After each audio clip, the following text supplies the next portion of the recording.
오늘 말씀의 주제가 되기도 하는 찬양이기도 합니다. 환난과 핍박 중에도 성도는 신앙 지켰습니다. 이 신앙 생각할 때 기쁨이 충만합니다. 성도의 신앙 따라서 죽도록 충성하기 원합니다. 옥중에 매인 성도나 그들이 신앙의 양심 지켜서 그것이 고난일지라도 죽어도 영광될 것이다. 이것이 환난과 핍박 중에도의 의미입니다. 성도로서 이 땅을 우리가 살아가면서 혹시나 나는 정말 하나님의 은혜로 일평생을 평안하게 살았다. 내 인생에 풍파 없이 정말 잘 살았다. 그것은 두 가지 중에 하나예요. 정말 하나님께서 그렇게 인도하신 부분도 있죠. 그러나 또 한 가지 잊지 말아야 될 것은 혹시나 그 가운데 환난과 핍박을 내가 피하진 않았나. 성도의 신앙과 양심을 저버리고 오히려 편안한 길을 택하지 않았나.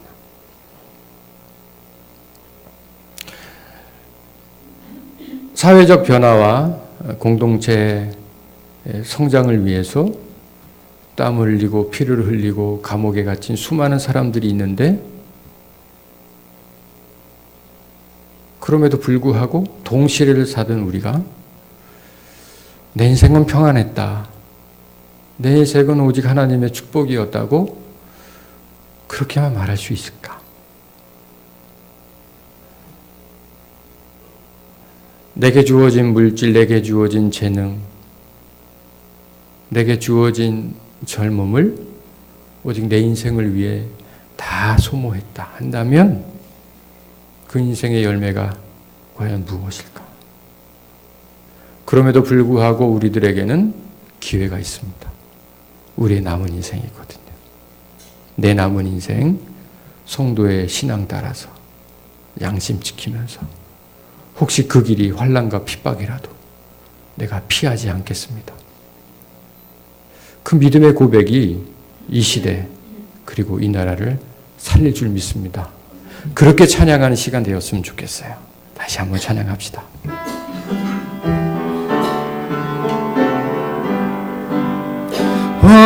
환난과 핍박 중에도 성도는 신앙 지켰네.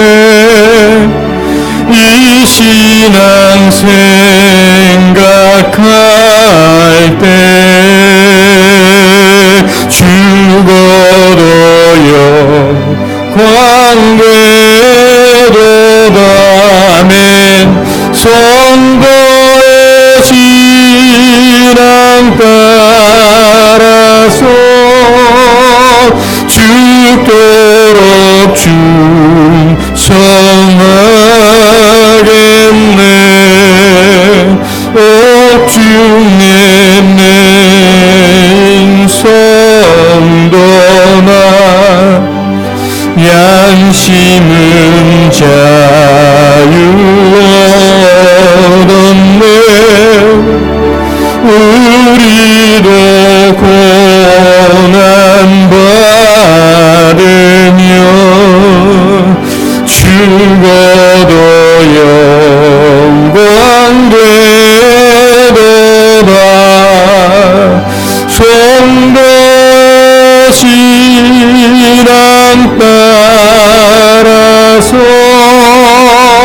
죽도록 충성하겠네.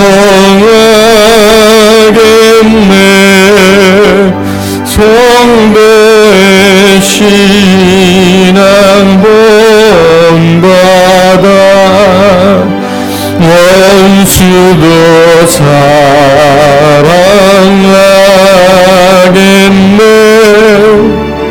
인자로 모행실로 이 신앙 전파리라. 성도 신앙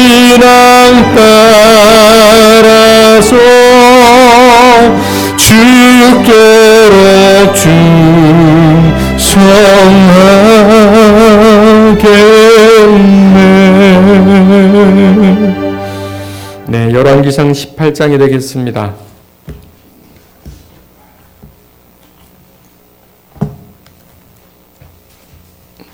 네, 구약성경 546면에 나오는 열왕기상 18장 3절과 4절의 말씀 우리 함께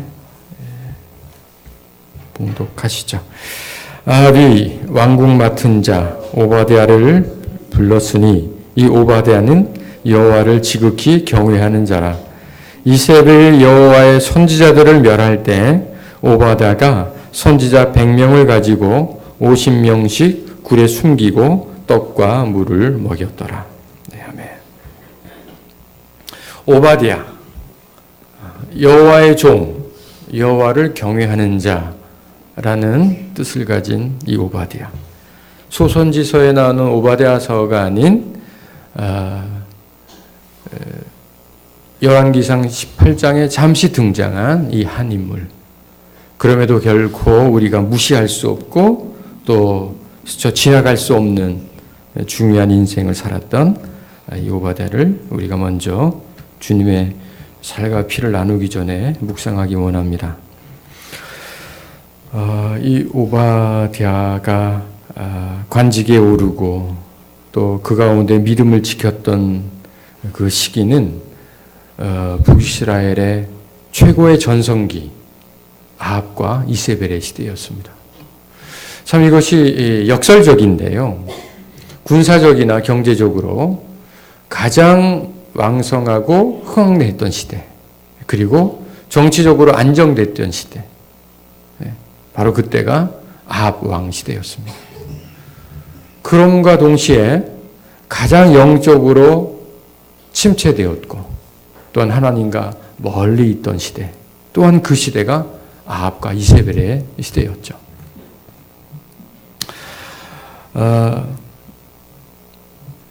가나안의 바알과 아세라 하면 바로 우상 숭배, 우리가 잘 아는 그런 신들이었습니다. 바알과 아세라.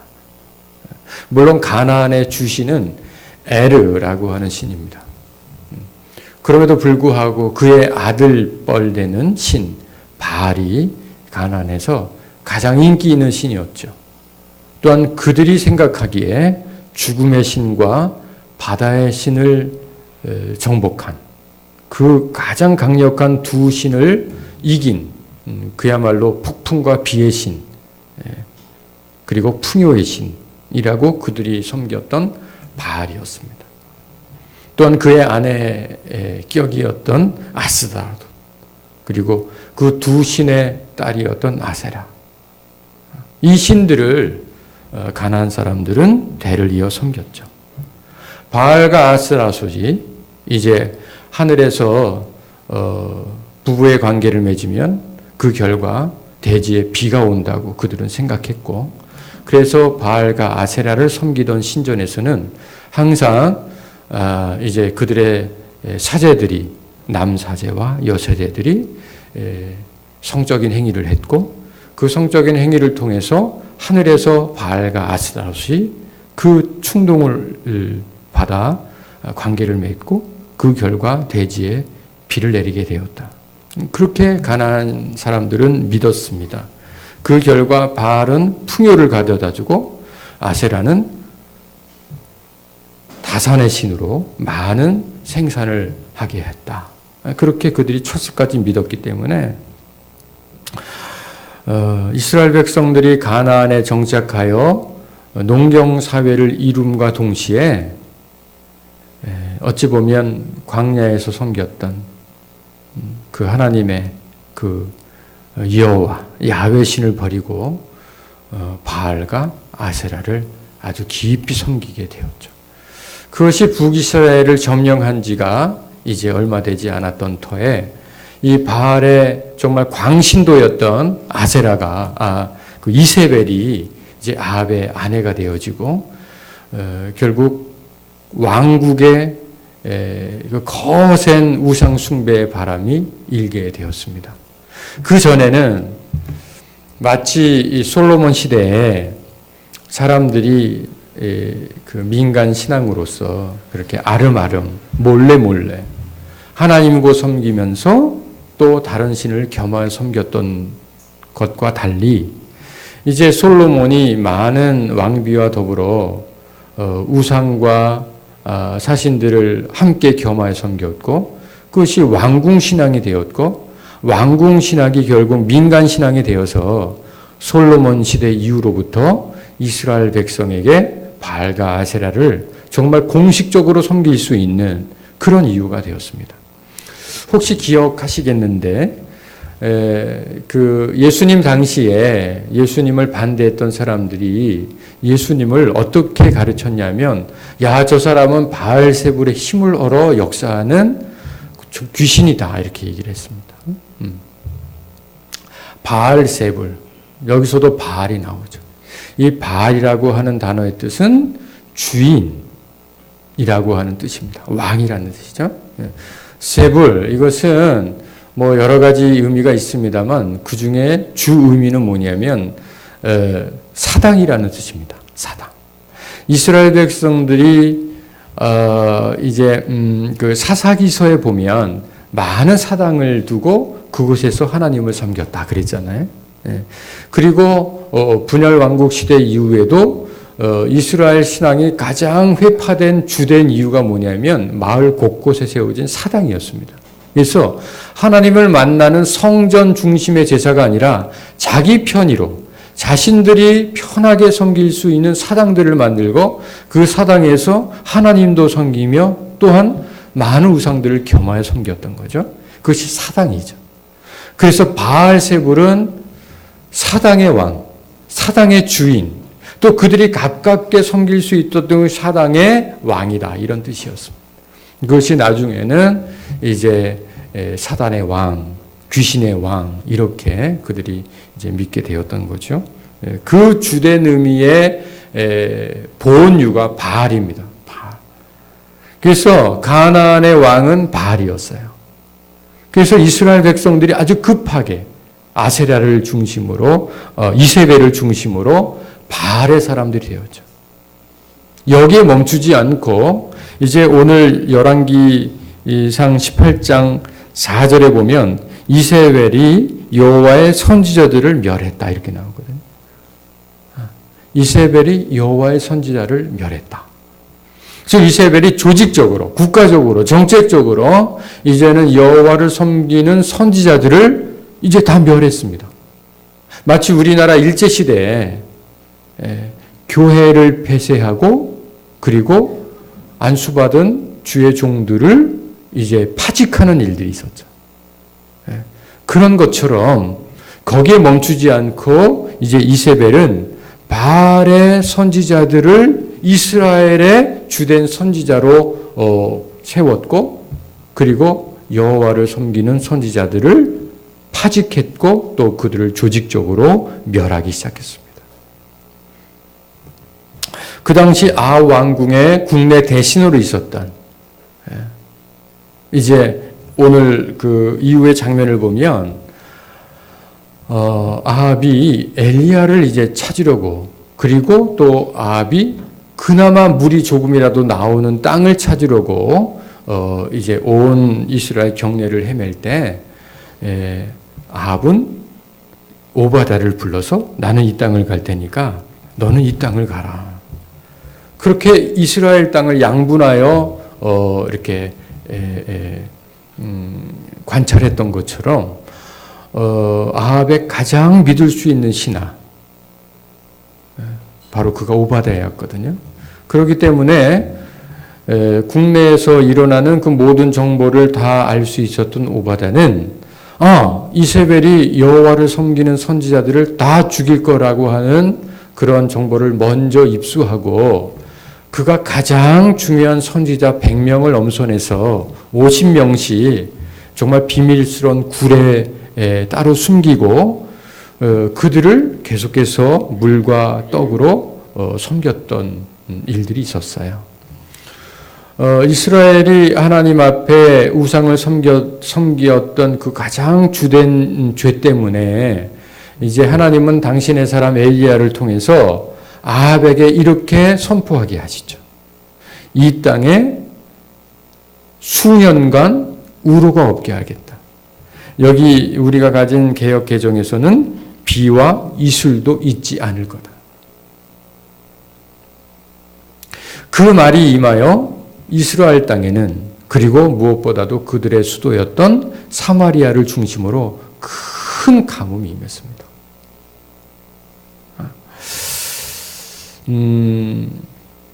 수년간, 그것이 하나님의 정한 시간이 이제 18장 1절을 보면 많은 날이 지났는데 3년이 지났다 이렇게 나오거든요. 그러니까 3년 동안 이제 이스라엘 온 경내에 비와 이슬이 내리지 않았습니다. 그 얼마나 괴로웠겠습니까?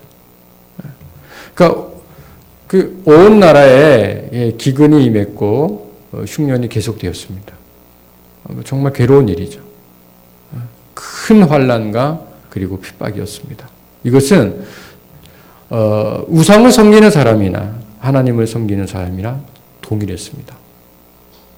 그 사이에 즉 열왕기상 17장에 나오는 사르밧 과부의 이야기, 또 냇가에서 하나님께서 엘리야를 또 먹이게 하시고 물을 먹게 하신 그런 잠깐의 에피소드를 통해서 익히 말씀해 주듯이 온 이스라엘 경내에 심한 기근이 임했다는 것이죠. 바로 그때 오바다가 뜻을 정하고 하나님의 사람 100명을 섬겼습니다. 그것은 목숨을 건 투쟁이었습니다. 즉 그는 아합 치세 앞에서 권력과 그리고 출세 가도를 달리게 되었고, 또한 경제적으로도 엄청난 부를 쌓을 수 있었지만 도리어 그 권세와 많은 재물을 통해서 하나님의 사람 100명을 섬길 수 있게 되었던 거죠. 이 가운데 가장 중요했던 것은 뭐냐면 그가 여호와를 심히 경외한 사람이었다는 겁니다. 여기서 우리가 정말 깊이 묵상해야 될 것이 뭐냐면 오바다의 우선순위였습니다. 출세하는 자리, 경제적으로 많은 부, 그것도 중요하지만 오히려 그것을 통해서 하나님의 사람을 살리는 일들을 그가 해냈습니다. 발각되면 어떻게 됐을까요? 발각되었다면 이세벨에게 아마 그는 죽임을 당했을 것입니다. 성경 17장과 18장을 쭉 보면 오바다가 아합과는 정말 막역하게 깊은 파트너십을 가졌지만 이세벨과는 대단히 라이벌의식을 가졌던 것을 많은 학자들이 얘기해 주고 있습니다. 그럴 수밖에 없죠. 오바다 입장에서는 자신의 왕국의 왕이었던 아합을 섬길 수밖에 없었고, 그럼에도 불구하고 이 나라에 바알 숭배를 하게 만들었던 그 원흉 이세벨과는 깊이 교제할 수 없었던 거죠. 그의 갈등, 그의 현실에서의 어떤 회의감, 그럼에도 불구하고 여전히 그가 여호와를 섬김에 행동할 수밖에 없었던 그의 열정, 이것들이 고스란히 이제 열왕기상 18장에 녹아져 있습니다.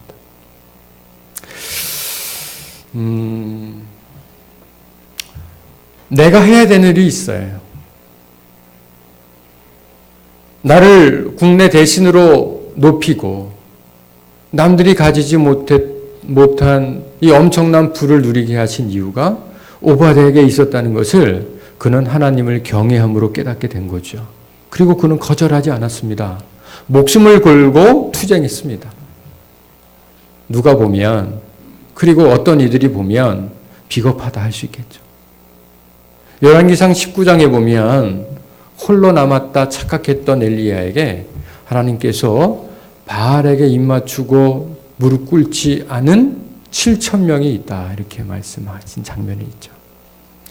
그들이 뭐 한 건지 아십니까? 온 나라가 바알 숭배에 깊이 빠져 있을 때 바알에게 드려지지 않은 음식을 먹고 바알에게 제사하지 않고 바알을 숭상하는 사당에 출입하지 않은 정도였던 거예요. 뭐 그들이 민중봉기를 하고 믿음을 가지고 투쟁한 게 아닙니다. 그들의 삶 속에서 믿음의 정조를 지키는 정도였습니다. 그럼에도 불구하고 하나님께서는 그들을 주목하여 보셨고 그들을 세하려 7천 명이라 말씀하신 것이죠. 소극적인 투쟁이었죠. 그들에 비하면 오베다는 적극적인 투쟁을 한 것입니다. 목숨을 걸고 자기의 자리를 걸고 자기의 그 엄청나게 쌓은 부를 걸고 하나님의 사람들을 선지자들을 구해내는 그 엄청난 일을 해낸 것입니다. 저는 지금 이 시대가 위기의 시대라고 확신합니다. 무슨 정권, 정치적인 어떤 분열, 이념적인 성향의 단절, 세대 갈등 이런 것을 굳이 우리가 거론하지 않더라도요. 기도하는 분이라면 아니 조금이라도 시사에 관심이 있고 하다못해 뉴스를 제대로 보고 아니 신문이라도 정독할 수 있다면 이 시대가 세계적으로 국가적으로 위기 중에 위기라는 것을 우리 모두가 느낄 수 있습니다. 정말 하나님을 진심으로 섬기고 여호와를 경외하는 이들을 찾아보기가 쉽지 않은 시대입니다. 우리는 교회 생활을 하니까 교회만 오면 또 가까운 교회만 가면 교회인들이 꽤 많아 보이고 또 그중에는 정말 믿음으로 살아가는 많은 사람들이 있는 듯 하나 저는 그들이 바알에게 무릎 꿇지 않은 7천인 정도이라고 생각해요.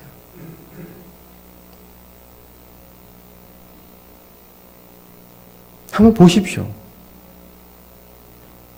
정치권 안에 정말 하나님의 공의로움을 위해 투쟁하는 일이 있습니까?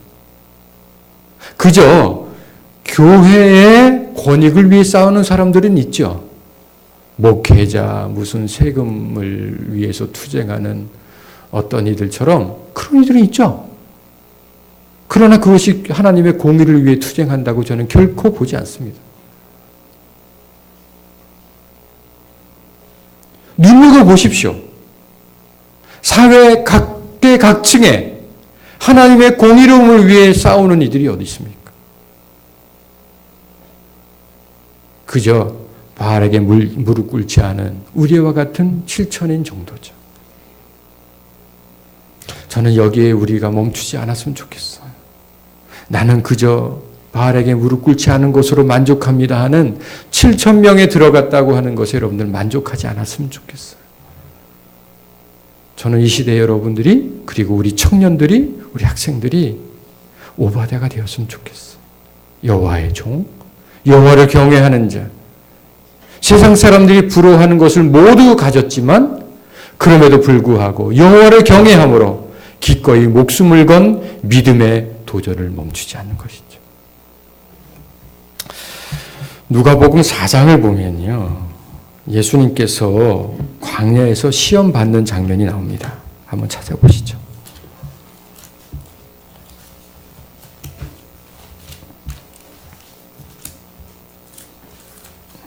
신약성경 누가복음 4장입니다. 1절부터 13절인데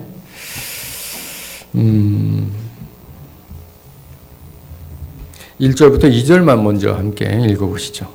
예수께서 성령의 충만함을 입어 요단강에서 돌아오사 광야에서 40일 동안 성령에 이끌리시며 마귀에게 시험을 받으시더라.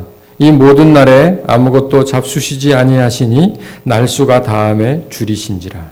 아멘. 함께 13절도 보시죠. 마귀가 모든 시험을 다한 후에 얼마 동안 떠나니라. 여기서 우리가 집중하여 관심을 가져야 될 부분이 있습니다. 뭐냐면 예수님께서 지금 성령의 충만함을 입으셨어요. 그리고 성령의 인도하심을 받았어요. 그리고 예수님은 마귀에게 시험을 받았어요. 40일간 줄이시고요. 예수님 공생의 출발의 신호점일 뿐 아니라 어떻게 보면 예수님에게 가장 중요한 터닝 포인트였습니다.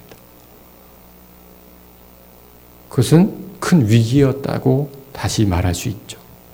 이 세 가지 시험 중에 한 가지라도 불합격하게 된다면 예수님의 공생에는 아무 의미가 없게 되는 것이에요. 그런데 예수님은 현재 성령의 충만함을 받으셨고 또한 성령의 인도하심을 받으셨어요. 그 결과 시험이에요. 우리가 흔히 오해하는 게 있어요. 내가 성령 충만함만 받으면 이 땅의 모든 시험이 물러갈 것이다. 내 삶의 모든 문제는 한 방에 다 해결될 것이다. 성령께서 나를 인도하시는 그 길은 젖과 꿀이 흐르는 축복의 땅이다.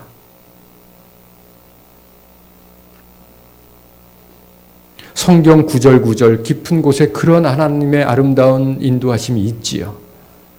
그럼에도 불구하고 퍼센테이지로 본다면 더 많은 장면에 성령의 인도하심과 충만하심을 받은 성도들이 극한 시험에 놓이는 장면을 우리는 더 많이 발견하게 돼요. 혹시 여러분들이 기도하시는 이유가, 여러분들의 신앙의 이유가, 여러분들의 예배의 이유가 내 인생의 문제가 해결되고 내가 원하는 것을 이루기 원하심이라면 죄송하지만 그것은 반쪽짜리예요. 그러나 반쪽이라도 얻었다는 건 귀한 거겠죠. 거기에 멈추지 마시라는 거예요. 7,000명 범주 안에 들어가셨다는 것으로 안주하지 마시라는 거예요. 단 한 사람 오바다가 돼보자는 거예요. 예수님이 우리에게 본을 보이셨어요. 성령 충만함과 성령의 인도하심을 받은 그 결과가 마귀의 시험이었고요. 이 세 가지를 예수님께서 넉넉하게 승리하셨음에도 불구하고 마귀가 떠나갔죠. 그러나 얼마 동안 떠나갔어요. 무슨 말씀이죠? 우리에게 시험은 계속됩니다. 내 이 시험에 승리했으니 이제 평안이 임할 것이다. 오해하지 마세요. 또 다른 시험이 올 겁니다. 물질의 시험이 지나가면 건강의 시험이 올 수 있고요. 건강의 문제가 해결되면 사람의 문제 때문에 힘들 수 있어요. 사람의 문제가 좀 평안해지면 내 마음에 또 다른 욕망이 끌어오를 수도 있습니다. 병 고쳐달라고 수없이 금식하고 하나님께 수많은 서원을 드리고 약속했던 한 성도가 드디어 하나님께서 그의 병을 고쳐주셨을 때 얼마 되지 않아 그가 깊은 육체의 욕망에 빠져버린 안타까운 일들을 여러분들은 많이 경험하셨을 거예요. 많이 보셨을 거예요. 차라리 그가 병이 나지 않았다면, 그가 질병에서 여전히 고통받았다면 지금 하나님을 붙들었을 텐데 건강한 육체를 가지고 더 많은 죄를 짓고 더 깊은 유혹에 빠져버리는 일들이 많은 거죠. 우리들에게 시험은 계속될 것입니다. 내가 이번 수능만 잘 보면 인생이 이제는 더 이상 어려움이 없고 고통도 없겠다 생각하지만요. 수능 시험 지나면은요. 더 힘든 대학생활이 시작될 거고요. 대학생활만 끝나면 모든 것이 다 해결될 것이다. 더 큰 산, 취업의 문이 여러분들을 기다릴 겁니다. 결혼만 하면요. 결혼함부터 고생의 시작이죠. 어떤 문제만 해결되면 우리가 다 해결될 것이다. 우리에게 시험은 계속됩니다. 그래서 우리에게 중요한 것은 연전연승입니다. 여러분 패배의 DNA를 버리십시오. 여러분들은 승리의 비결을 얻고 승리의 DNA로 무장되어야 합니다. 그래서 우리들에게 영적 무기 6가지를 주시는 거예요. 그리고 앞으로 다음 주부터 시작될 마지막 7번째 무기까지 완성시켜 주실 것이라는 것이죠. 그러면 예수님께서 3가지 시험에 승리하셨는데 저는 그 중에 2번째 시험, 또 다른 성경 병행 구절에서는 마지막 시험으로 표현되어 있지만 오늘 누가복음에서 두 번째 시험으로 표현되어 있는 7절을 보시겠어요? 누가복음 4장 7절 보면 이런 말씀이 있어요. 제가 5절과 6절을 읽을 테니까 여러분들이 7절과 8절을 읽어주시죠. 마귀가 또 예수를 이끌고 올라가서 순식간에 천하 만국을 보이며 이르되 이 모든 권위와 그 영광을 내가 네게 주리라. 이것은 내게 넘겨 준 것이므로 내가 원하는 자에게 주노라. 그러므로 네가 만일 내게 절하면 다 네 것이 되리라. 예수께서 대답하여 이르시되 기록된 바 주 너의 하나님께 경배하고 다만 그를 섬기라 하였느니라. 네, 아멘. 이 두 번째 시험은 우리식으로 얘기하면 편하게 하자는 거예요. 편하게. 지금 마귀와 예수님은 어찌 보면 선문선답하고 있는 거예요. 뭐 굳이 다 설명하지 않아도 예수님과 마귀는 다 지금 정말 그 영적 경계 안에서 통하고 있어요. 어떻게? 마귀가 이렇게 유혹하는 겁니다. 예수여, 당신이 앞으로 짊어질 십자가와 그리고 앞으로 수년간 그 힘든 형극의 길, 그 가시밭길과 같은 공생애를 가야 될 텐데 굳이 그렇게 갈 필요 있냐? 나에게 절만 하면, 나에게 절 한 번만 하면 이 세상의 모든 권세를 다 당신에게 줄 테니까 그 힘든 길, 그 거치고 어려운 길 가지 말고 그저 편하고 쉽게 나한테 한번 절해라. 이렇게 제안하는 겁니다. 이 제안은 우리 삶에 여전히 계속됩니다. 쉽게 가지. 편하게 가지. 하나님의 공의와 정의를 뭐 굳이 앞세우지 않아도 그저 세상의 방법 취하고 편하고 쉬운 길이 우리에게 많은데 굳이 그 좁은 길로 갈 필요가 있냐? 그냥 넓은 문으로 가는 그 편하고 안락하며 많은 사람들이 찾는 그 길로 가자. 우리에게 수없이 제안하죠. 예수님께서 단박에 거절하시죠.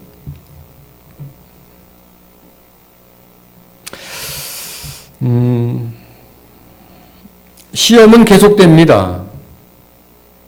그 가운데 예수님에게 어찌 보면은 가장 미혹될 수 있고 또 어떻게 보면 가장 혹할 수 있는 제안. 편한 길로 가자. 쉽게 가자. 빠른 길로 가자. 그 제안에 예수님께서 결국 어떻게 당신의 공생애를 이제 마무리하시고 또한 극복하여 승리하셨는지를 마태복음 26절에서 우리가 마지막 이제 확인할 수 있겠는데요. 마태복음 26장이 되겠습니다.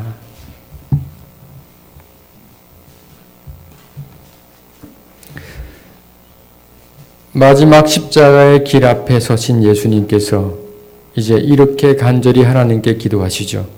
내 아버지여, 만일 할만하시거든 할 수 있다면 이 잔을 나에게서 지나가게 하옵소서. 이 잔은 모든 인류의 죄를 담은 쓴 잔이며 누구도 마실 수 없는 그 악하고 독한 잔입니다. 그러나 나의 원대로 마옵시고 아버지의 원대로 하옵소서. 결국 예수님께서 편한 길, 쉬운 길, 빠른 길로 가자고 하는 마귀의 제안에 우리가 할 일은 여호와를 경외하는 것이다. 그리고 그분을 경배하는 것이라고 말씀하심으로 승리한 것처럼 이 마지막 장면을 보면 우리가 예수님을 지배한 위대한 정신을 찾아볼 수 있습니다. 그것은 바로 내 뜻이 아닌 아버지의 뜻입니다. 우리 모두의 뜻은 편하고 쉽고 빠른 길이죠. 누구나 그렇습니다. 그럼에도 불구하고 아버지의 뜻이 힘들고 어렵고 고단한 길이라면 기꺼이 그 길로 가는 것입니다. 오바다가 그런 거예요. 그저 아합 밑에서 인정받고 출세하고 최고의 세상 권력을 다 가지고 거기에 또 한 손에는 재물의 복을 가지고 제도권 안에서 정권의 비호 아래 더 많은 부와 더 많은 세상의 권력을 가질 수 있었지만 그는 여호와의 종이었고 하나님을 경외함으로 그 편하고 쉽고 안전한 길을 버리고 힘들고 어렵고 괴로운 길, 자기의 뜻이 아닌 아버지의 뜻대로 하기를 원했고 그 결과 이세벨의 뜻을 거역하여 100명의 선지자들을 살려낼 수 있게 된 거예요. 예수님께서 우리에게 그렇게 본을 보이셨고 또한 오바다가 그렇게 우리 앞에 먼저 살아갔습니다. 사랑하는 믿음의 용사 여러분, 그저 편하고 안락한 길만을 구하지 마십시오. 혹시 아버지 하나님께서 우리에게 험하고 고통스러운 길을 원하신다면 기꺼이 믿음으로 그 길을 가야 합니다. 그것이 우리 삶의 이유입니다.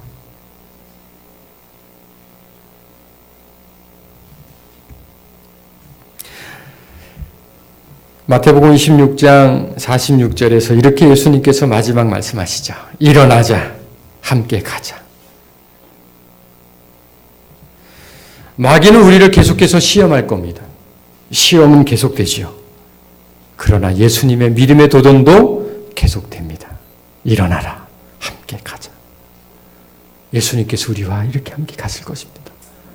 우리의 시험, 우리에게 닥쳐오는 시험은 여전히 계속되고 거슬지 몰라도 일어나자, 함께 가자. 예수님께서 우리를 이렇게 부르실 때 우리의 믿음의 도전은 계속될 것이고 또한 그리스도와 함께 승리의 삶은 계속될 것입니다. 이것이 우리가 성찬에 참여하는 이유이십니다. 함께 찬양하시죠.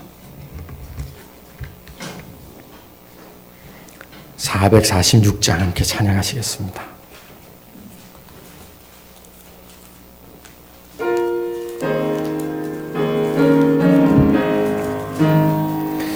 주 성회는 장기 보내